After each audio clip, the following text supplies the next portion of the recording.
ওসমান গনি যে বাসায় থাকতেন ওই বাসার পিছনের সাইড দিয়ে দেয়ালের উপরের ভাগ ভাইয়া বিদ্রোহীরা ঘরে প্রবেশ করছে। সামনে দিয়ে কেন আসতে পারতেছে না, সামনে যুবক সাহাবীরা পাহারা দিচ্ছে। ঘরে প্রবেশ করার পর হযরত ওসমান গনি তখন সূরা বাকারা তেলাওয়াত করতেছে। সূরা বাকারার 137 নম্বর আয়াত পড়তেছিলেন। ওই মুহূর্তে একজন পাপিষ্ঠ পিছন দিক থেকে হযরত উসমানের কল্লা বরাবর আঘাত করছে। হযরত উসমানের দেহ থেকে কল্লাটা আলাদা হয়ে রক্ত পড়ে সূরা বাকারার 137 নম্বর আয়াতের উপর রক্তের ছিটা পড়ছে। আলোচনাটা মন দিয়ে শোনেন, দেখবেন অনেক প্রশ্নের সমাধান পেয়ে যাবেন ইনশাআল্লাহ। রাসূলুল্লাহ সাল্লাল্লাহু আলাইহি সাল্লাম মদিনায় আগমন করার আগে ইহুদিদের ইবাদতখানা ছিল মদিনায়, ইহুদিদের বড় বড় আলেম ছিল মদিনায়। রাসূল সাল্লাল্লাহু আলাইহি সাল্লাম মদিনায় আসলেন, ইহুদিদের সাথে সন্ধি করলেন যে আমরা মিলেমিশে থাকব, আমাদের উপর কেউ আক্রমণ করলে তোমরা সহযোগিতায় এগিয়ে আসবে, তোমাদের উপর কেউ আক্রমণ করলে আমরা তোমাদের সহযোগিতায় এগিয়ে যাব। ইহুদিরাও চুক্তিনামায় স্বাক্ষর করছে, ইহুদিদের সাথে রাসূল চুক্তি করছে। ইহুদিরা কিছুদিন পরে চুক্তি ভাঙ্গা শুরু করছে। রাসূল সাল্লাল্লাহু আলাইহি সাল্লামের জনপ্রিয়তা দেখে ইহুদিরা সহ্য করতে না পেরে চুপে চুপে মক্কার মুশরিক আর কাফেরদের সাথে আতাত করা শুরু করলো। মক্কার মুশরিকদের সাথে মিলেমিশে ইহুদিরা গোপনে প্ল্যান করলো আল্লাহ রাসূলকে হত্যা করবে।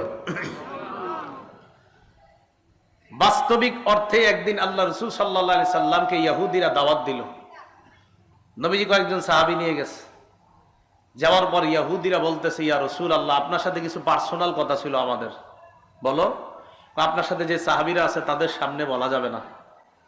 নবীজি সাহাবীদেরকে বললেন, তোমরা যাও। সাহাবীদের মনে সন্দেহ লাগছে, ঘটনা কি, আমাদেরকে কেন থাকতে দিচ্ছে না ইহুদিরা? তো সাহাবীদেরকে একটু দূরে পাঠিয়ে দিয়ে রাসূলকে এক জায়গায় বসাইছে। পিছনে একটা দেয়াল ছিল, সেখানে রাসূলের সাথে কথা বলতেছে ইহুদিরা। আরেকজনকে পাঠায়া দিছে দেয়ালের উপর, যা ওখান থেকে একটা পাথর মারো নবীর উপরে। রাসূলুল্লাহ সাল্লাল্লাহু আলাইহি সাল্লাম সেখানে বসা, একজন পাথর নিয়ে উপরে উঠতেছে। আসলে পার্সোনাল কথা, উদ্দেশ্য কিছুই না, নবীর সাথে কথা বলবে, উপর দিয়ে একজন পাথর মেরে রাসূলকে হত্যা করবে। জিবরিল আমিন আইসা জানায় দিছে, এখান থেকে তাড়াতাড়ি সরেন, আপনারে মারবে। সুবহানাল্লাহ। রাসূলুল্লাহ সাল্লাল্লাহু আলাইহি সাল্লাম চলে গেলেন। ইহুদিদেরকে মদিনা থেকে বের করে দেওয়া হলো, তারা গেল খায়বারে। এক পর্যায়ে খায়বার থেকেও তাদেরকে সমূলে উৎখাত করে দেওয়া হলো। মুসলমানদের উত্থান আর ইসলামের প্রচার প্রসার শুধু মদিনায় সীমাবদ্ধ না, আন্তর্জাতিক পরিমণ্ডলে ইসলামের প্রচার প্রসার, বিভিন্ন রাষ্ট্র প্রধান যারা, তাদের বিশেষ মজলিসের মধ্যে ইসলাম নিয়ে, ইসলামের নবীকে নিয়ে আলোচনা শুরু হয়ে গেছে। এই বিষয়টা ইহুদিরা কোনোভাবেই মেনে নিতে পারল না। ইহুদিরা মুসলমানদের এই বিজয় রথ দেখে তারা দেখলো রাসূলের জামানায় ইসলামের প্রচার প্রসার ব্যাপকভাবে হচ্ছে।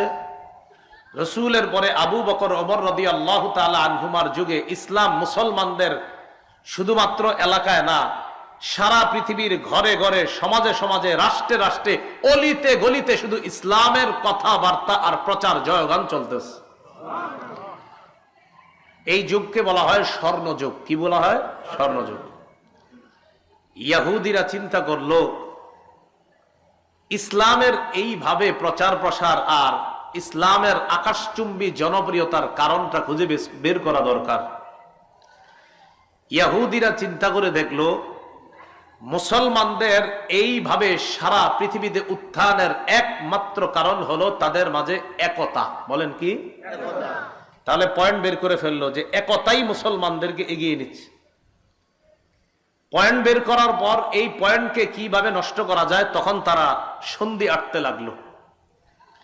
ইহুদিরা চিন্তা করে দেখলো অস্ত্র বলে মুসলমানদেরকে শেষ করার কোনোভাবেই সম্ভব না, কারণ মাত্র 313 জনের সাথে 1000 পারে না, 60 জনের সাথে 60,000 পারে না। অতএব অস্ত্র দিয়ে তাদেরকে শেষ করা যাবে না। কি? বুদ্ধিভিত্তিক যুদ্ধের মাধ্যমে তাদের একতা নষ্ট করতে হবে। দুইটা কথা মনে রাখবেন। বলেন, মুসলমানদের সারা দুনিয়াতে উত্থানের কারণ কি পাওয়া গেল? আর এটা নষ্ট করতে হবে অস্ত্রের যুদ্ধ দিয়ে না বুদ্ধির যুদ্ধ দিয়ে? বুদ্ধি। এই ইহুদিরা এবার বুদ্ধিভিত্তিক যুদ্ধের চিন্তা করলো যে বুদ্ধি দিয়ে এদেরকে শেষ করতে হবে। আবু বকর ওমর ফারুক রাদিয়াল্লাহু তাআলা আনহুমার যুগে মুসলমানদের এই বুদ্ধিমত্তা একতাকে নষ্ট করার চিন্তা করতে পারে না ইহুদিরা। কারণ ওমর ফারুক রাদিয়াল্লাহু তাআলা আনহু সচেতন খলিফা ছিলেন, এই জন্য কোনো দুঃসাহস করে নাই। ওমর ফারুক রাদিয়াল্লাহু তাআলা আনহু চলে যাওয়ার পর মুসলমানদের খলিফা হলেন ওসমান গনি রাদিয়াল্লাহু তাআলা। ওসমান গনি রাদিয়াল্লাহু তাআলা আনহু দয়ালু ছিলেন, নম্র ভদ্র ছিলেন এবং খুব সহজ সরল একজন মানুষ ছিলেন। ওসমান গনি রাদিয়াল্লাহু তাআলা আনহুর এই দয়ালু হওয়াটাকে ইহুদিরা দুর্বলতা হিসাবে নিল। এবার 6টা দেশের নাম বলবো, মুখস্থ করবেন। ইয়ামান, মদিনা, বসরা, কুফা, কুফা, শাম, মিশর। 1 নাম্বার ইয়ামান, 2 নাম্বার মদিনা, 3 নাম্বার বসরা, 4 নাম্বার কুফা, 5 নাম্বার শাম, 6 নাম্বার মিশর। মনে থাকবে নি? থাকবে? ইয়ামান, মদিনা, বসরা, কুফা, শাম, মিশর, এই 6টা দেশের নাম মনে রাখেন। ইয়ামানের একটা এলাকা আছে নাম সনা। এই সনাতে এক ইহুদির জন্ম হয়, তার নাম আব্দুল্লাহ ইবনে সাবা। বলেন কি নাম? এই নামটা সারা জীবন মনে রাখবেন। মনে রাখবেন মুসলমানদের একতা নষ্ট করাই যেই খলনায়ক, তার নাম আব্দুল্লাহ ইবনে সাবা। বলেন তো মুসলমানের উত্থানের কারণ কি? একতা। একতা নষ্ট করবে কি যুদ্ধ দিয়ে? বুদ্ধির। এই একতা নষ্টকারীর খলনায়কের নাম কি? ইবনে সাবা। জন্ম কোথায়? ইয়ামানে। ইয়ামানের আব্দুল্লাহ ইবনে সাবা চিন্তা করলো একতা নষ্ট করা যায় কিভাবে। একতা নষ্ট করার জন্য লম্বা সময় ফিকির করে আবু বকর ওমরের জামানায় একতা নষ্ট করার এই সিদ্ধান্তে সে যে বাস্তবায়ন করবে, এই সাহস সে দেখাইতে পারতেছে না। কারণ হযরত ওমর ফারুক খুব সচেতন, কোনোভাবে টের পাইলে ওর অবস্থা খারাপ হয়ে যাবে, এটা সে ভালো করে জানে। এই জন্য সে হযরত উসমান গনির শাসন আমলকে দুর্বলতা হিসাবে নিল, কারণ উসমান গনি খুব দয়ালু মানুষ। আব্দুল্লাহ ইবনে সাবা ইয়ামান থেকে রওনা করলো মদিনায়। মদিনায় আইসা জনগণের সামনে কালিমা পড়ে মুসলমান হইল। এই মুসলমান মানি বাস্তবিক মুসলমান না, এটা হলো তাদের সামনে একটা লেবাস ধরছে মুসলমানের। বড় দাড়ি, আল্লাহওয়ালা বুজুর্গ, সারাক্ষণ ইবাদতে কাটায় আব্দুল্লাহ ইবনে সাবা। একদিন ওসমান গনি রাদিয়াল্লাহু তাআলা আনহুকে বলল, আপনি চাইলে আমাকে মদিনার কোনো দায়িত্ব দিয়ে দিতে পারেন। ওসমান গনি রাদিয়াল্লাহু তাআলা আনহু বললেন, মদিনার দায়িত্ব তোমাকে দিব? হযরত ওসমান গনি যেহেতু একজন শাসক, উনি বুদ্ধির মাধ্যমে চিন্তা করে দেখলেন এই লোকের সিদ্ধান্ত আর এই লোকের চিন্তা চেতনা মনে হয় তেমন একটা ভালো না। ওসমান গনি বুঝতে পারছে, সরাসরি বলে দিলেন, তুমি যোগ্য না কোনো দায়িত্বের। আব্দুল্লাহ ইবনে সাবা তাকে অযোগ্য বলার কারণে এবার সে কি করলো, ওসমান গনি রাদিয়াল্লাহু তাআলা আনহুর বিরুদ্ধে কিভাবে কুৎসা রটনা যায়, এই জন্য সে কয়েকটা বিষয় অন্যান্য সহজ সরল মুসলমানদের মাঝে প্রচার করতে লাগলো। সহজ সরল মুসলমানদেরকে বুঝাইলো যে আলী রাদিয়াল্লাহু তাআলা আনহু জীবিত থাকতে হযরত উসমান কিভাবে খলিফা হয়, দেখেন কেমনে বুঝায়। তো অন্যরা কয় কিভাবে? আলী হলেন একজন হাশিমি বংশের লোক, নবীজির মেয়ের জামাতা, হযরত আলীর জ্ঞান বুদ্ধিও সবচেয়ে বেশি, উনি থাকতে উমাইয়া বংশের ওসমান কিভাবে খলিফা হয়? তো সহজ সরল মুসলমানদের অনেকে কয় ঠিকই তো। তো মোটামুটি ভাবে হযরত উসমানের বিরুদ্ধে একদল মুসলমান তৈরি করে ফেলছে সে। এটা কিন্তু আমাদের মাঝে আছে, দেখবেন যদি আপনার এই আমাদের দেশও আছে এরকম। যেমন বর্তমান যে খতিব আপনাদের মসজিদের, এই বেচারা আছে 20 বছর ধরে, ঘটনাচক্রে আরেকজন এই মসজিদে আপনারা ঢুকাইবেন। এখন নতুন করে ওনার কোনো দোষ নাই, কি করা যায় করে, আমগো এলাকার এত বড় হুজুর থাকতে হেরে কিল্লে জ্ঞানে রাখবো, এরকম একটা দুর্বলতা আর কি। আলী রাদিয়াল্লাহু তাআলা আনহু যোগ্য অনেক বড় আলেম, কোনো সন্দেহ নাই। হযরত আলী রাসূলের মেয়ের জামাতা, কোনো সন্দেহ নাই। হযরত আলী রাদিয়াল্লাহু তাআলা হাশিমি বংশের অনেক বড় যোগ্যতার অধিকারী, কোনো সন্দেহ নাই। কিন্তু কথাটা কেমনি কইছে দেখেন, আলী থাকতে ওসমান কিভাবে খলিফা হয়? তো অনেকে এই টোপটা গিলছে, হ্যাঁ ঠিকই তো, কিভাবে হয়? হযরত আলী রাদিয়াল্লাহু তাআলা আনহুর ব্যাপারে এইগুলা বলা বলি শুরু করছে। আলীর কানে কিন্তু এগুলা যায় না, কারণ হযরত আলীর কানে যদি এগুলা যাইতো তো ওরে সহায়তা করত। হযরত ওসমান গনি তার দূরদর্শিতা বুঝতে পেরে তাকে মদিনা থেকে বের করে দিয়েছে। আসছে কোত্থেকে? এখন আছে কোথায়? মদিনায়। মদিনা থেকে বের করে দেওয়ার পর গেল বসরায়। হাসান বসরি রহমতুল্লাহ নাম শোনেন নাই? এই বসরা। বসরায় যাওয়ার পর হযরত ওসমান রাদিয়াল্লাহু তাআলা আনহুর বিরুদ্ধে বসরায় কথা বলা শুরু করলো। বসরার গভর্নর যিনি ছিলেন তিনি বুঝতে পারলেন, বুঝতে পেরে আব্দুল্লাহ ইবনে সাবাকে বসরা থেকে বের করে দিল। বসরা থেকে বের করে দেওয়ার পর সে গেল কুফায়। কুফায় যাওয়ার পর হযরত ওসমানের বিরুদ্ধে আগে থেকে কিছু লোক ছিল সেখানে। আব্দুল্লাহ ইবনে সাবা এটারে কাজে লাগাইল। ওসমানের বিরুদ্ধে যে লোকগুলা তাদেরকে গিয়ে বলতে লাগলো যে হযরত ওসমান বাইতুল মাল থেকে রাষ্ট্রীয় সম্পদ আত্মসাৎ করে আত্মীয় স্বজনদের মাঝে বন্টন করে স্বজন প্রীতির পরিচয় দিয়েছে। বলেন নাউজুবিল্লাহ। ওসমান রাদিয়াল্লাহু তাআলা আনহুর বিরুদ্ধে এই কথাগুলা রটায় দিতে লাগলো। কুফার গভর্নর এই কথা বুঝতে পেরে তাকে কুফা থেকে বের করে দিল। কুফা থেকে বের করে দেওয়ার পর এই লোক গেল শামে। শামের গভর্নর যিনি ছিলেন তখন আমিরে মুআবিয়া রাদিয়াল্লাহু তাআলা। মনে রাখবেন, সারা পৃথিবীতে যারা তীক্ষ্ণ বুদ্ধির অধিকারী শাসক ছিলেন তাদের মাঝে একজন ছিলেন মুআবিয়া রাদিয়াল্লাহু তাআলা। আমিরে মুআবিয়া রাদিয়াল্লাহু তাআলা আনহুর বুদ্ধিমত্তার কারণে ভয়ে সাহসও করে না আব্দুল্লাহ ইবনে সাবা যে কিছু বলবে। সে কিন্তু বড় মুসলমান হিসেবে সবার কাছে পরিচিত, মানে অনেক বড় মুসলমান, দাড়ি লম্বা, টুপি সব ঠিক আছে। সাহস করে একদিন রাসূলের এক সাহাবী আবু দারদা, তিনি তখন শামে আছে। শামের গভর্নরকে মুআবিয়া। তো আবু দারদা রাদিয়াল্লাহু তাআলা নবীর এক সাহাবী, তিনিও শামে আছেন। তো একদিন সাহস করে আবু দারদা রাদিয়াল্লাহু তাআলা আনহুকে ওসমান রাদিয়াল্লাহু তাআলা আনহুর বিরুদ্ধে কিছু কথা বলছে। আবু দারদা তার কথা শুনে কয়, তোমার কথা ইহুদিদের জ্ঞান পাওয়া যাইতেছে। তুমি কি ইসলাম প্রচার করো না ইহুদিবাদ প্রচার করো? সত্যি করে বলো। সে ভয় পেয়ে গেছে, আর কোনো কথা বলে না। লম্বা সময় শামে থাইকে আবার আরেকদিন রাসূলের আরেক সাহাবী উবাদা ইবনে সামিত রাদিয়াল্লাহু তাআলা আনহুকে হযরত ওসমানের বিরুদ্ধে কথা বলার পর উবাদা ইবনে সামিত কিছু না বইলা হাত ধইরা সোজা আমিরে মুআবিয়ার কাছে নিয়ে গেছে। চলো, তোমারে ভালো মনে হইতেছে না, তুমি ইসলাম প্রচার করো না অন্য কিছু। আমিরে মুআবিয়া তার কথা শুইনা সাথে সাথে বুঝতে পারছে এর উদ্দেশ্য ভালো না, কিন্তু আবার তার কিছু বলাও সম্ভব না, কারণ তার অলরেডি জনগণ তৈরি হয়ে গেছে অনেক। আবার সে একজন বড় মুসলমান হিসাবে সবার কাছে পরিচিত। এই জন্য মনে রাখবেন, আমাদের দেশে অনেক বেদাতি সহ্য করে ওলামায়ে কেরাম সরাসরি কিছু বলে না কেন? কারণ বললে আপনারাই বলবেন, দেখো এক হুজুর আরেক হুজুরে দেখতে পারে না।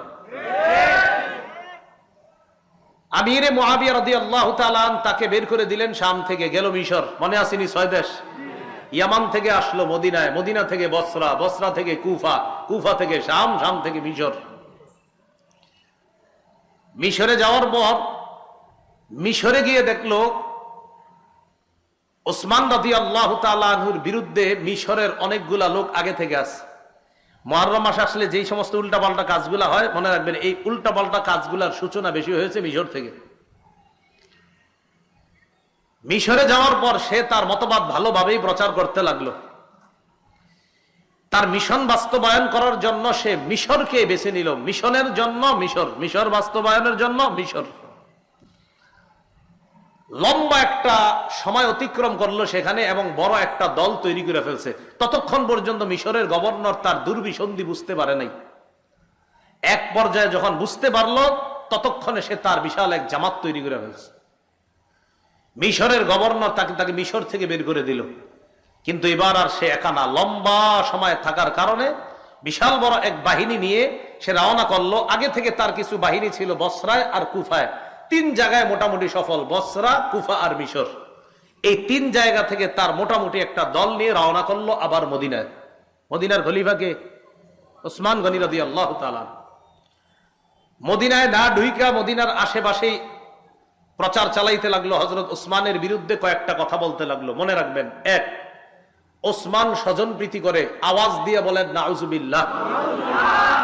2 নাম্বার, হযরত ওসমান কম বয়সী সাহাবীদেরকে অথবা কম বয়সী যুবকদেরকে বিভিন্ন এলাকার গভর্নর বানায়া দিছে। এটা উসমানের বিরুদ্ধে হুদাই মানে একটা কথা বইলা তো বলতে হবে। দ্বিতীয় অভিযোগ। 3 নম্বর অভিযোগ, ওসমান মারওয়ান ইবনে হাকামকে মক্কায় ঢোকার অনুমতি দিছে। 4 নম্বর অভিযোগ, আব্দুল্লাহ ইবনে সাদ যিনি আফ্রিকার বিজেতা, এই আব্দুল্লাহ ইবনে সাদকে হযরত ওসমান অনেক পুরস্কার দিয়েছে, এটা ঠিক করে নাই। এইগুলা বইলা তার দলে অনেক লোক তৈরি করে ফেলছে। ওসমান গনি রাদিয়াল্লাহু তাআলা আন তার ব্যাপারে শুইনা যে এই লোক তো আবার ঝামেলা শুরু করছে, এবার ওসমান গনি তাকে ডাকলো। সে তার দল বল নিয়ে ওসমান গনি রাদিয়াল্লাহু তাআলা আনহুর কাছে আসছে। আসার পর এই বারবার উপরের দিকে এই যে এগুলা তোমরা বারবার উপরের দিকে মারবা না, সমস্যা হচ্ছে। ওসমান গনি রাদিয়াল্লাহু তাআলা তাদেরকে জিজ্ঞাসা করলেন, আচ্ছা তোমাদের সমস্যা কোথায়? তো এবার বলতে লাগলো 4টা সমস্যা। 1 নাম্বার, আপনি বাইতুল মাল রাষ্ট্রীয় সম্পদ আপনার আত্মীয় স্বজনদেরকে দিয়ে আপনি স্বজন প্রীতি করলেন। ওসমান গনি রাদিয়াল্লাহু তাআলা আনহু জবাব দিলেন যে দেখো, আল্লাহ আমার এত সম্পদ দান করছে, আমি এ পর্যন্ত খলিফা হিসাবেও রাষ্ট্রীয় কোষাগার থেকে 1টা টাকাও ভাতা গ্রহণ করি নাই। উল্টা আমার আত্মীয় স্বজনদেরকে দেওয়া দূরের কথা, আমি আমার বেতনটা পর্যন্ত আজও পর্যন্ত রাষ্ট্রীয় কোষাগার থেকে নেই। আমি যা দান করি সব আল্লাহ প্রদত্ত নেয়ামত, আল্লাহ আমার সম্পদ দিছে, আমার সম্পদ থেকে আমি দান করি। 2 নম্বর অভিযোগ, আপনি যুবক কম বয়সী সাহাবীদেরকে, কম বয়সী যুবকদেরকে গভর্নর বানাইছেন। কম বয়সীরা যদি যোগ্য হয় তাদেরকে দায়িত্ব দেওয়ার ইতিহাস তো নবীর যুগে আছে। সুবহানাল্লাহ। কোথায় আছে? আব্দুল্লাহ ইবনে সাবা আর কি জানবো? ওসমান গনি বললেন, রাসূলের নাতি উসামা ইবনে যায়েদ রাদিয়াল্লাহু তাআলা, কি নাম? উসামা।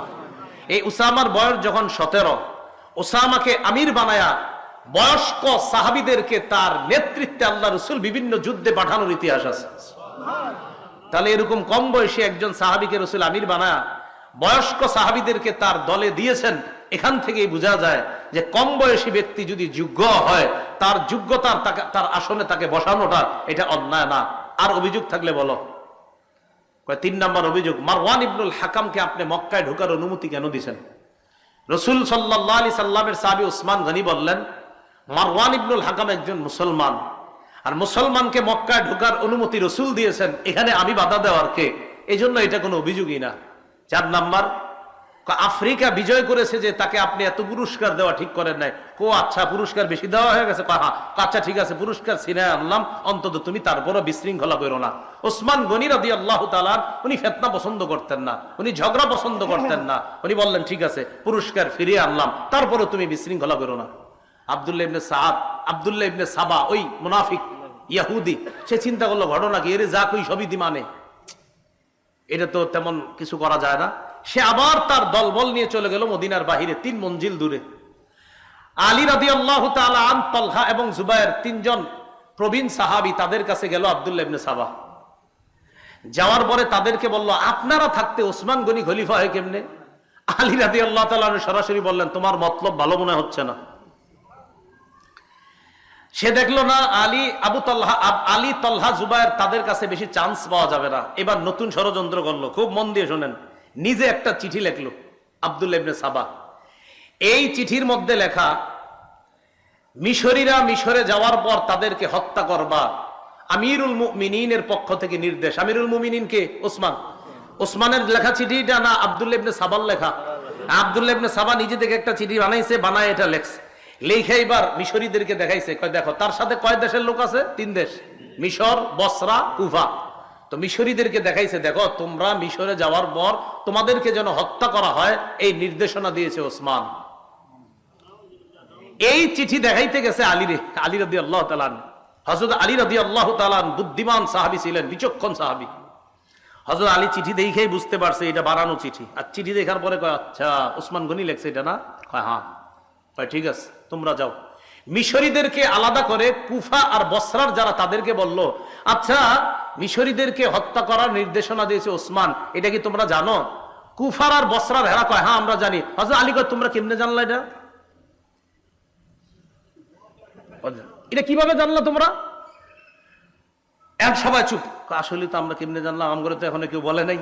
হ্যাঁ, আলী বললেন যে মিশরীদেরকে ওসমান গনি হত্যা করতে বলছে, একটা নির্দেশনা আছে জানো? তো ঠাস করে সবাই বল, হ্যাঁ হ্যাঁ জানি জানি। আলী কই কেমনে জানলাম? হযরত আলী বললেন এর মানে তোমাদের এই 3 গ্রুপেরই প্ল্যান করা একটা চিঠি এটা। তো চিঠিতেও তেমন কোনো কাজ হইল না। আব্দুল্লাহ ইবনে সাবা ইতিমধ্যে তার জনগণ আরো বাড়াইতেছে। হযরত আলী রাদিয়াল্লাহু তাআলা আনহু বুঝতে পারছে অবস্থা বেশি ভালো না। ইতিমধ্যে জিলহজ মাস এসে গেছে। কোন মাস?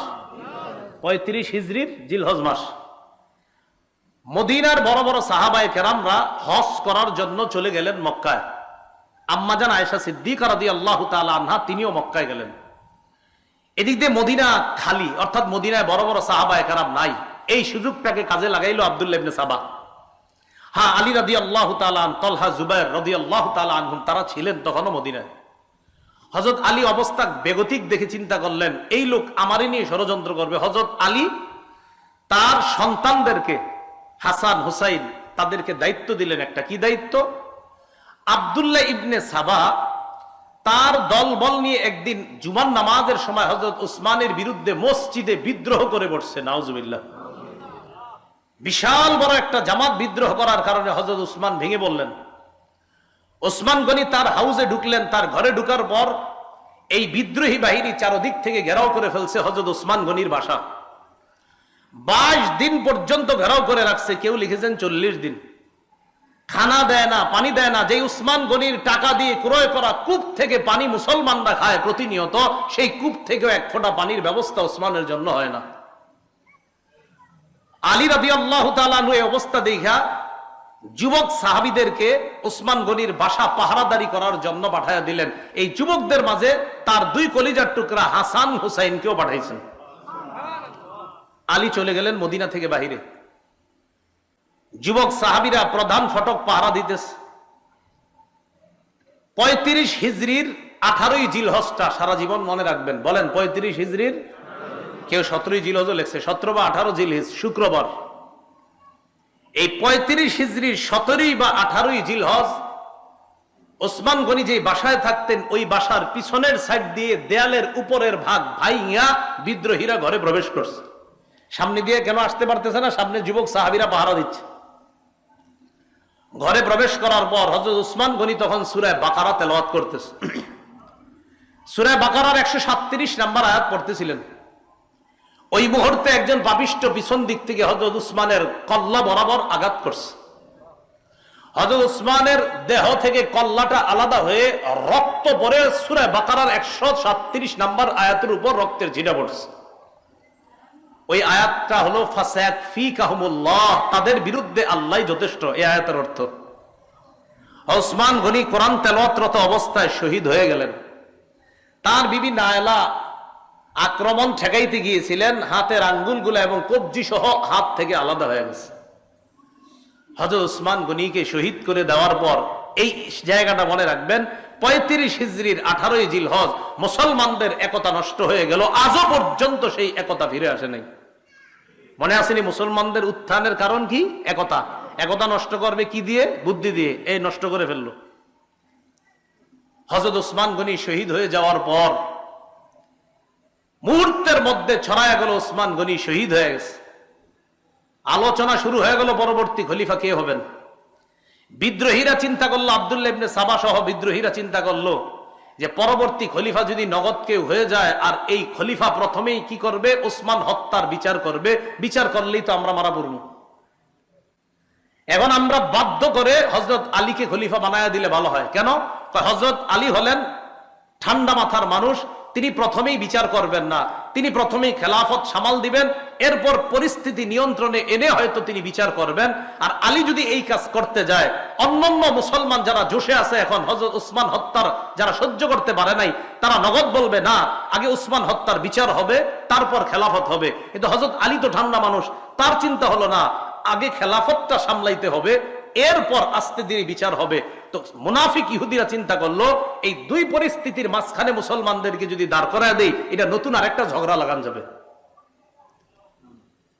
বিদ্রোহীরা আলীর কাছে গেছে, আপনি খলিফা হইতে হবে। হযরত আলী বললেন না। হযরত আলী সরাসরি বলছে দাউনি ওয়ালতামিসু গায়রি, আমারে ছাড়া অন্য কাউরে খলিফা বানাও। তারা আলীকে খলিফা বানাবে স্থির করলো। সাহাবায়ে কেরামের কাছে সংবাদ চলে গেল হযরত ওসমান শহীদ। আম্মা জান আয়েশা সিদ্দিকা মক্কা থেকে হজ করে মদিনায় রওনা করছে। প্রতিমধ্যে সংবাদ পেলেন হযরত ওসমান শহীদ হয়ে গেছে। আম্মা জান আয়েশা সিদ্দিকা মদিনায় আসার পরিবর্তে আবার মক্কায় চলে গেলেন। কেন? মক্কায় গিয়ে আম্মা জান আয়েশা সিদ্দিকার একটাই কথা যে ওসমান হত্যার বিচার হবে আগে, এরপর খেলাফত থেকে অধিষ্ঠিত হবে এটা পরে। ওসমান হত্যার বিচার হওয়ার আগে আমরা কেউ বায়াত হব না। আম্মা জান আয়েশা সিদ্দিকা এই ঘোষণা দিয়ে দিলেন। এইটা বিদ্রোহীরা আলীকে খলিফা বানায় দিছে জোর করে। হযরত আলী দেখলেন আমি যদি খেলাফত না নেই এই মুহূর্তে এই বিদ্রোহীদের কেউ খেলাফত নিয়ে নিতে পারে। দেখছেন কিভাবে পেঁচটা লাগাইছে। হযরত আলীও চিন্তা করতেছে খেলাফত না নিয়ে উপায় নাই। আবার আরেক দল সাহাবা বলতেছে না আগে বিচার হবে তারপর বায়াত হবো। এইখানে আর একটা পেঁচ লাগাই দিছে বিদ্রোহীরা। আম্মা জান আয়েশা সিদ্দিকা রাদিয়াল্লাহু তাআলা আনহার সাথে তলহা এবং জুবাইর রাদিয়াল্লাহু তাআলা মদিনা থেকে মক্কায় গিয়ে দেখা করছে। আম্মা জান ওসমান তো শহীদ হয়ে গেছে, কি করা? আম্মা জান আয়েশা সিদ্দিকা বললেন শাহাদাতের প্ল্যান কোত্থেকে হয়েছে? কয় বসরা আর কুফা থেকে। কয় চলো বসরা আর কুফায় যাব, সেখান থেকে আমরা ওসমান হত্যার বদলার প্ল্যান করব। কে বলতেছে? আম্মা জান আয়েশা সিদ্দিকা রাদিয়াল্লাহু তাআলা আনহা। তিনি চলে গেলেন, রওনা করলেন বসরা। এদিক দিয়ে আলী রাদিয়াল্লাহু তাআলা আনহু যখন জানলেন যে আমার শাশুড়ি আম্মা জান আয়েশা সিদ্দিকা রাদিয়াল্লাহু তাআলা না কি হয় শাশুড়ি, যে আম্মাজান তো রওনা করছে বসরায়, আর বসরায় এই জন্যই যাচ্ছে যে ওসমান হত্যার বদলা। হযরত আলী রাদিয়াল্লাহু তাআলা চিন্তা করলেন তাহলে আমিও বসরায় যাই, বসরায় গিয়ে আম্মাজানের সাথে কথা বলা দরকার। এদিক দিয়ে হযরত আলী রাদিয়াল্লাহু তাআলা আনহু রওনা করলেন, ওই দিক দিয়ে আম্মাজানও বসরায় রওনা করছে। বিদ্রোহীরা চিন্তা করলো সর্বনাশ, বসরায় গিয়ে যদি দুই দলের মাঝে মিটমাট হয়ে যায় বিপদে পড়বো আমরা। কথাগুলা কি বুঝতেছেন সবাই? একদম মাথায় এদিক সেদিক নিয়েন না, খুব গুরুত্বপূর্ণ তথ্য আসবে সামনে। হযরত আলী রাদিয়াল্লাহু তাআলা আনহু বসরায় গেলেন, আম্মা জান আয়েশা সিদ্দিকা রাদিয়াল্লাহু তাআলা আনহাও গেলেন। ওইদিক দিয়ে আমিরে মুআবিয়া শাম দেশ থেকে আম্মা জানের সাথে দেখা করতে আসছে। আমিরে মুআবিয়া রাদিয়াল্লাহু তাআলা আনহুরও এক দাবি, আগে ওসমান হত্যার বিচার হবে তারপর আমরা বায়াত হব। তাহলে দাবিতে আম্মা জান আয়েশা আমিরে মুআবিয়া তারা এক হয়ে গেলেন। আলী রাদিয়াল্লাহু তাআলা আনহু গেলেন, যাওয়ার পর আম্মা জান আয়েশা রাদিয়াল্লাহু তাআলা আনহা এবং আমিরে মুআবিয়ার সাথে কথা বললেন যে দেখো যদি কোনোভাবে যুদ্ধ লেগে যায় ক্ষতি হবে আমাদের, তাই কোনো যুদ্ধ চাই না, আমাদের মাঝে মীমাংসা হয়ে যাক। আম্মা জান আয়েশা সিদ্দিকা রাদিয়াল্লাহু তাআলা আনহা প্রস্তাব দিয়ে দিলেন, আমিরে মুআবিয়া তারা উভয় প্রস্তাব দিলেন। একটাই প্রস্তাব, আপনি মদিনায় ফিরে গিয়ে প্রথমে বিদ্রোহীদের বিচার করবেন, তারপর আমরাই আপনার হাতে হাত রেখে আমরাই আপনার কাছে বায়াত হব। তাহলে সহজ হয়ে গেল বিষয়টা। তাহলে কি জানাইলো এই জায়গায়? আলী রাদিয়াল্লাহু তাআলা মদিনায় আসবেন, আসার পর ওসমান রাদিয়াল্লাহু তাআলা আনহুর হত্যাকারীদের বিচার করবেন, তারপর মুসলমানরা ব্যাপকভাবে হযরতে আলীর কাছে বায়াত হবে, তাকে খলিফা হিসাবে মেনে নেবে। এতটুকু বুঝছেন নি সবাই? রাতের বেলা সবাই খুশিতে ঘুমাইতেছে। খুশিতে বলতে আলী রাদিয়াল্লাহু তাআলা আনহুর সাথে যে মুসলমানরা তারাও খুশি যে হারে কোনো রক্তপাত হবে না, এটা ভালো লাগতেছে। আম্মা জানের সাথে যারা তারাও খুশি, আমিরে মুআবিয়ার সাথে তারাও খুশি যে কোনো রক্তপাত ছাড়াই মীমাংসা হয়ে গেল। আব্দুল্লাহ ইবনে সাবা তার অনুসারীদের কি নিয়ে টেনশনে পড়ে গেল, বেটা বিপদে তো আমরাই পড়বো, কি করা? রাতের বেলা একটা ঘটনা ঘটাইতে হবে। রাতে সবাই ঘুম। আব্দুল্লাহ ইবনে সাবা তার অনুসারীদেরকে নিয়ে আম্মা জান আয়েশা সিদ্দিকা যেই তাবুতে আম্মা জান আয়েশা সিদ্দিকা যেখানে বিশ্রাম নিচ্ছে আর আমিরে মুআবিয়া তাদের উপরে হামলা চালাইল। তাদের উপরে আম্মা জান আয়েশা আমিরে মুআবিয়া যেখানে তাদের উপর হামলা চালাইলো। বলেন তো তাদের উপরে হামলা চালানোর পর অভিযোগের তীরটা কার উপর যাবে? হ্যাঁ, আলী রাদিয়াল্লাহু তাআলা আনহুর দিকে। কোন অবস্থা না দেখে মুসলমানরা সবাই বুঝে ফেললো যে আলী রাদিয়াল্লাহু তাআলা আনহু মনে হয় আমাদের উপর আক্রমণ চালাইছে। আসলে ঘটনাটা হযরত আলী ঘটায় নাই, ঘটাইছে ওই আব্দুল্লাহ ইবনে সাবা। এজন্য সব সময় সতর্ক থাকবেন। আমি আপনার মাঝে শত্রুতা নাই, আমার আপনার মাঝে তৃতীয় পক্ষ শত্রুতা করে, এই শত্রু এখনো আছে, ইসলাম তারা মিটিয়ে দিতে চায়, এদেরকে চিহ্নিত করতে হবে সারা জীবন। সব সময় তৃতীয় পক্ষে আমাদের মাঝে ঝগড়া লাগায়। আব্দুল্লাহ ইবনে সাবা তার অনুসারী নিয়ে আক্রমণ চালাইলো। এদেরকে বলা হয় সাবাই। বলেন কি বলা হয়? সাবাই। আক্রমণ চালানোর পর বাস কে কার উপর আক্রমণ চালাইছে এটা না বুঝা কঠিন যুদ্ধ শুরু হয়ে গেল। মুসলমানরা মুসলমানের তরবারির নিচে শহীদ হওয়া শুরু হইল। মুসলমানরা মুসলমানের তরবারি। আলী রাদিয়াল্লাহু তাআলা আনহু তো জানেন যে এই যুদ্ধ তো, এই আক্রমণ তো আমাদের পক্ষ থেকে হয় নাই, কিন্তু এখন যতই বলবে বোঝানো যাবে না। আম্মাজান যেই ওটের উপরে ছিল, এই ওট বরাবর একটা তীর মারছে, আম্মাজানের ওট পড়ে গেছে, তো আম্মাজান বসে গেছে, যুদ্ধ থেমে গেছে। আম্মাজান যতক্ষণ ছিল ওটের উপরে ততক্ষণ যুদ্ধ চলছে, হ্যাঁ আম্মাজান এখনো আছে। তো তৎকালীন নিয়ম ছিল যে যিনি প্রধান থাকে তিনি যখন আপনার বসে যায় তখন এমনি যুদ্ধ থেমে যায়। তো আম্মাজান আয়েশা সিদ্দিকা ওটের উপর ছিল, এটাকে বলা হয় জামাল, এই জন্য এই যুদ্ধটার নাম জঙ্গে জামাল বা ওটের যুদ্ধ বা উষ্টির যুদ্ধ। আম্মাজান যখন নামলেন, আমিরে মুআবিয়া আম্মাজান আর আলী তাদের মাঝে কথা, আম্মাজান আমরা তো কেউ আক্রমণ করি নাই, তাদের মাঝে ভুল বুঝাবুঝিতে হয়ে গেছে, তখন বুঝে আসছে। তো বুঝে এসে লাভটা হলো কি, এর আগে মুসলমানদের প্রচুর পরিমাণ শহীদ হয়ে গেছে। এমনকি তলহা আর জুবাইর রাদিয়াল্লাহু তাআলা আনহুম, বড় বড় দুই সাহাবী, তারাও শহীদ হয়ে গেছে এই রাতে। হযরত তলহা রাদিয়াল্লাহু তাআলা আনহু লাশ দেখা আলী রাদিয়াল্লাহু তাআলা আনহু বলতেছিলেন, আহারে আল্লাহ রাসূল রে, কত যুদ্ধে এই তলহা প্রাচীর হয়ে কাফেরদের থেকে রক্ষা করেছে, আজকে সেই তলহা আমাদের ভুল বুঝাবুঝির কারণে শহীদ হয়ে গেল। আম্মাজান চলে গেলেন মক্কায়, এদিক দিয়ে আলী রাদিয়াল্লাহু তাআলা আনহু কিছুদিন কুফায় অবস্থান করতেছে। এই বসরা কুফা এর মাঝামাঝি আলী রাদিয়াল্লাহু তাআলা আনহু অবস্থান করা অবস্থায় হযরত আমিরে মুআবিয়ার বিরুদ্ধে আলী রাদিয়াল্লাহু তাআলা আনহুর একদল বুঝাইতে লাগলো যে আমিরে মুআবিয়া কিন্তু আপনার বিরুদ্ধে ষড়যন্ত্র করতেছে, মিথ্যা কথা। এটা কারা? ওই সাবাই গোষ্ঠী। আলী রাদিয়াল্লাহু তাআলা আনহু কি করলেন, আমিরে মুআবিয়াকে শামের গভর্নর পদ থেকে হটায়া দিলেন। এটা আবার আমিরে মুআবিয়া রাদিয়াল্লাহু তাআলা আনহু মনে করলেন যে আলী রাদিয়াল্লাহু তাআলা আনহু এটা কেন করলেন, আসলে ঘটনাগুলো ঘটাইতেছে তৃতীয় পক্ষ বারবার। মুআবিয়া রাদিয়াল্লাহু তাআলা আনহু আলী রাদিয়াল্লাহু তাআলা আনহুর বিরুদ্ধে যুদ্ধ করার জন্য তৈরি, আলী রাদিয়াল্লাহু তাআলা আনহু প্রতিহত করার জন্য রওনা করছে। ইরাক এবং বসরার মাঝখানে একটা জায়গার নাম সিফফিন। এই সিফফিন নামক জায়গায় দুই দল মুসলমানের মাঝে তুমুল লড়াই হলো, দীর্ঘ 2 মাস পর্যন্ত লড়াই হলো, শুধু 70,000 মুসলমান শহীদ হলো। কয় হাজার? মুসলমানের তরবারিতে মুসলমান শহীদ। এই জঙ্গে জামাল আর সিফফিন দুই যুদ্ধে মিলে প্রায় 90,000 মুসলমান শহীদ হয়েছে। আলী রাদিয়াল্লাহু তাআলা আর আমিরে মুআবিয়ার মাঝে এরপরে দেখলো, সন্ধি হলো যে এটা তো আমরা কি করতেছি, নিজেরা নিজেদের বিরুদ্ধে লড়াই। হযরত আলী আর মুআবিয়া তারা দুইজন বুঝতে পারলো না, এগুলো তো ঠিক হচ্ছে না আমাদের। তাদের এই বোঝাপড়াটা মেনে নিতে পারে না ওই সাবাই গোষ্ঠী। আলী রাদিয়াল্লাহু তাআলা যখন সন্ধি করলেন যে আর যুদ্ধ হবে না, তখন একদল হযরতে আলীর এই কথা মেনে নিতে পারছে না। এবার ফতুয়া দাঁড়াইলো দুইটা, তারা দুইটা ফতুয়া দিল। কয়টা? ওই সাবাই গোষ্ঠী 2 ফতুয়া দিল। এক, আমিরে মুআবিয়া হযরত আলীর ইমামত না মানার কারণে তিনি কাফের, নাউজুবিল্লাহ বলেন। আর হযরত আলী মুআবিয়ার সাথে সন্ধি করার কারণে তিনি ফাসিক। দেখছেন, দুজনের উপর ফতুয়া লাগাইছে যে আমিরে মুআবিয়া কাফের, নাউজুবিল্লাহ, হযরত আলীকে না মানার কারণে। আজ হযরত আলী কেন সন্ধি করলেন, এজন্য তিনি ফাসিক। আর একদল বের হয়ে গেল হযরত আলীর দল থেকে। বের হওয়ার আরবি হলো খুরুজ, খরজা ইয়াখরুজু, এখান থেকে বের হয়েছে। এই বের হওয়ার কারণে তাদেরকে বলা হয় খারিজি। এই খারিজি মানে এখান থেকে বের হয়ে গেছে। তাহলে সাবাইদের থেকে আরেকটা দল বের হয়ে গেল, এরা হয়ে গেল খারিজি। খারিজিরা বের হয়ে যাওয়ার পর তাদের ফতুয়া আমিরে মুআবিয়া কাফের, নাউজুবিল্লাহ। বড় দুঃখজনক বিষয়, বর্তমান যুগের অনেক মুসলমানও এটা মনে করে আমিরে মুআবিয়া কাফের। 3 বার নাউজুবিল্লাহ বলেন। হ্যাঁ, আমিরে মুআবিয়াকে কি বলে? কাফের, নাউজুবিল্লাহ। রাসূলের একজন জান্নাতি সাহাবীকে বলে কাফের। রাসূল সাল্লাল্লাহু আলাইহি সাল্লাম বলছেন, আমার উম্মতের যে দলটা প্রথম নৌপথে লড়াই করবে তারা জান্নাতি। আমিরে মুআবিয়া ওই সাহাবী যিনি নৌবহর তৈরি করেছিলেন এবং রোমকদের নৌবহরকে শোচনীয়ভাবে পরাজিত করেছিলেন যে সাহাবী, তিনি আমিরে মুআবিয়া রাদিয়াল্লাহু তাআলা।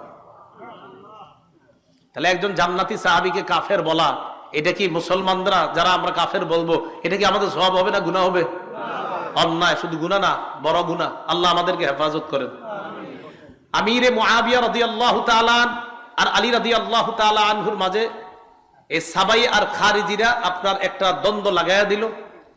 এবার হযরত আলী রাদিয়াল্লাহু তাআলা আনহু কোনোভাবে শাসন ভাগটা রক্ষা করার জন্য তিনি তখন মদিনা থেকে ইসলামী খেলাফতটাকে নিয়ে গেল কুফায়। কোথায়? কুফায়। এখন মুসলমানদের ইসলামী খেলাফত পরিচালনা হয় কুফা থেকে। এই যে মদিনা থেকে ইসলামী খেলাফত বের হলো, আর অদ্যাবধি পর্যন্ত ইসলামী খেলাফত আর মদিনায় আসে নাই। ইসলামী খেলাফত কুফায় নিয়ে যাওয়ার পর হযরত আলী রাদিয়াল্লাহু তাআলা আনহুরে যারা মহাব্বত বলে দাবি করে, তখন এই তারা দেখলো যে হযরত আলী ঠান্ডা মাথায় আস্তে ধীরে পরিস্থিতি সামাল দেওয়ার জন্য চেষ্টা করতেছে। এই পরিস্থিতি সামাল দেওয়ার চেষ্টাটাকে তারা ভালোভাবে নেয় নাই। একদল তারা কি করলো, খারিজিরা হযরত আলীর বিরুদ্ধেই লড়াই করার জন্য তৈরি। নাউজুবিল্লাহ। হযরত আলীর মহাব্বতের লোকেরা আলীর বিরুদ্ধে যুদ্ধ করবে। যুদ্ধ হলো, যুদ্ধে খারিজিরা শোচনীয়ভাবে পরাজয় বরণ করলো। খারিজিরা পরাজয় বরণ করার পর খারিজিদের কয়েকজন সন্ধি করলো, এক রাতেই আলী, মুয়াবিয়া আর আমর ইবনুল আসকে তারা হত্যা করবে। দেখছেন নি, এতদিন যাদেরকে বলতো কাফের, আমিরে মুয়াবিয়ার আলীকে এতদিন আলাদা চোখে দেখতো না, এখন তারা চিন্তা করলো না, আমগো শত্রু আলীও, মুয়াবিয়াও, আমর ইবনুল আস, তিনজন আমগো শত্রু। তারা চিন্তা করলো যে তিনজনকে রাতে হত্যা করতে হবে। 40 হিজরি, কত হিজরি? 40 হিজরির 15ই রমজান ফজরের নামাজ পড়ার জন্য আলী রাদিয়াল্লাহু তাআলা আনহু মসজিদে রওনা করছে। আব্দুর রহমান ইবনে মুলজিম খারিজি নামে এক ব্যক্তি হযরত আলীকে অন্ধকারে পিছন থেকে তরবারির আঘাত করছে। এই আঘাত এতটা কঠোর ছিল যে হযরত আলী এরপর মাত্র 2 দিনের মাথায় 17ই রমজান শাহাদাত বরণ করে। ইন্না লিল্লাহি ওয়া ইন্না ইলাইহি রাজিউন। তাহলে 40 হিজরির 15ই রমজান হযরত আলীকে আঘাত করা হয়, 17ই রমজান তিনি শহীদ হয়ে যান। আমিরে মুয়াবিয়াকে ওই রাতে আঘাত করা হয়েছে, কিন্তু তিনি প্রতিহত করতে পেরেছিলেন, তাকে তেমন ক্ষতি করতে পারে নাই। আমর ইবনুল আস ঘটনাচক্রে ওই রাতে নামাজে না বের হয়ে আরেকজনকে পাঠাইছিলেন। আরেকজনকে পাঠানোর কারণে ওই ব্যক্তি অন্ধকারে মনে করছে এটাই মনে হয় আমর ইবনুল আস, এরে মারছে। তখন আমর ইবনুল আসের পরিবর্তে ওই ব্যক্তি নিহত হয়ে গেছে, শহীদ হয়ে গেছে। তাহলে এক রাতে 3 জনের উপর হামলা চালানো হয়েছে। কেউ বলেন ভিন্ন রাতেই হামলা চালাইছে, হামলায় 2 জন শহীদ। এর মধ্যে হযরত আলী শহীদ হলেন, আমিরে মুয়াবিয়াকে হামলা চালানো হয়েছে, তিনি শহীদ হননি। আমর ইবনুল আস মনে করে আরেকজনকে হামলা চালানো হয়ে গেছে, তিনি শহীদ হয়ে গেছেন। হযরত আলী শহীদ হয়ে যাওয়ার পর খেলাফতের দায়িত্ব ভার আসে হযরত হাসান রাদিয়াল্লাহু তাআলা আনহুর কাছে। হযরত আলীর ছেলে হাসান রাদিয়াল্লাহু তাআলা। হযরতে হাসান খেলাফত নেওয়ার পর তিনি চিন্তা করলেন যে মুসলমানের এই খেলা এই কতদিন চলবে আর। হযরত হাসানের ব্যাপারে আল্লাহ রাসূল বুখারীর বর্ণনা আছে, বলেছিলেন আমার এই নাতি, এভাবে বলছে আমার এই নাতি, আমার এই সন্তান বলছে আমার এই নাতি, এত মহব্বতের, এত আমার এই নাতির মাধ্যমে আমি আশাবাদী আল্লাহ 2টা দলের মধ্যে চলমান বড় ফিতনাকে আল্লাহ রক্ষা রহিত করে দিবেন। রাসূল জীবদ্দশায় বলেছিলেন আমার এই নাতির মাধ্যমে। হযরত হাসান খেলাফত পাওয়ার পর 5-6 মাস কম বেশি হবে খেলাফতে অধিষ্ঠ থাকার পর হযরত হাসান নিজে গিয়ে আমিরে মুয়াবিয়াকে বললেন, চাচা আর কতদিন এইগুলা চলবে, আমি আপনাকে যথেষ্ট যোগ্য মনে করতেছি, তাই খেলাফতের দায়ভার আপনাকে দিয়ে মুসলমানদের মাঝে এই বড় ফিতনা আমি রহিত করতে চাই। হযরত হাসান আমিরে মুয়াবিয়ার হাতে খেলাফতের দায়িত্ব দেওয়ার পর কিছুদিনের মধ্যে সারা পৃথিবীর মুসলমানদের মাঝে আবার শান্তির সুবাতাস বওয়া শুরু হলো। আমিরে মুয়াবিয়ার জামানায় ইসলাম আবার চতুর্দিকে ছড়ায় পড়া শুরু করলো। সুবহানাল্লাহ। আফগানিস্তানের কান্দাহার, কাবুল, বেলুচিস্তান, পাকিস্তানের লাহোর পর্যন্ত ইসলামের বিজয় পতাকা উড়ে শুরু করলো পাকিস্তান। আমিরে মুয়াবিয়ার জামানায় আফ্রিকার পুরো অঞ্চলগুলো, কঠিন কঠিন যে অঞ্চলগুলো যেখানে ইসলাম প্রচার করাটা কষ্ট ছিল, এই অঞ্চলগুলো আল্লাহ বিজয় দান করলেন।